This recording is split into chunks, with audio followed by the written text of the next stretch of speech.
گفتگو کا آغاز میں کرنا چاہوں گی محمود مولوی صاحب سے. بہت شکریہ. آپ کیا سمجھتے ہیں جس طرح سے کہ ایک بار پھر سے یہ طنز و تنقید کا سلسلہ شروع ہو چکا ہے اور اب جو رسہ کشی واضح طور پہ دکھائی دے رہی ہے وہ نون لیگ اور پیپلز پارٹی کے درمیان دکھائی دے رہی ہے اور یہ بھی کہا جا رہا ہے کہ نون لیگ کو عدالتی ریلیف دیا جا رہا ہے, تو آپ کیا سمجھتے ہیں کہ پاکستان کے سیاسی منظرنامے میں آنے والے دنوں میں کیا تبدیلی دیکھی جا سکتی ہے؟ بسم اللہ الرحمن الرحیم.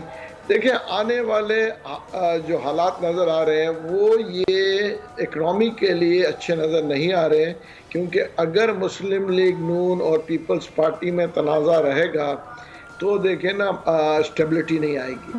میرا کہنا یہ ہے کہ ان دونوں پارٹیوں میں استحکام آنا پڑے گا تاکہ یہ ملک آگے جائے, کیونکہ یہ دو بڑی پارٹیاں ہیں, اس میں کوئی شک نہیں ہے.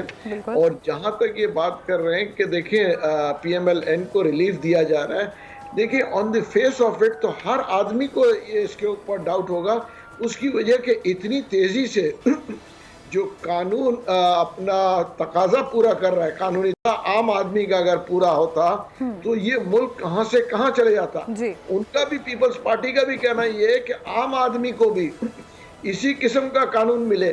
یہ تو نہیں ہو سکتا ہے کہ اشرفیہ کے لیے کوئی دوسرا قانون اور عام آدمی کے لیے کوئی دوسرا قانون.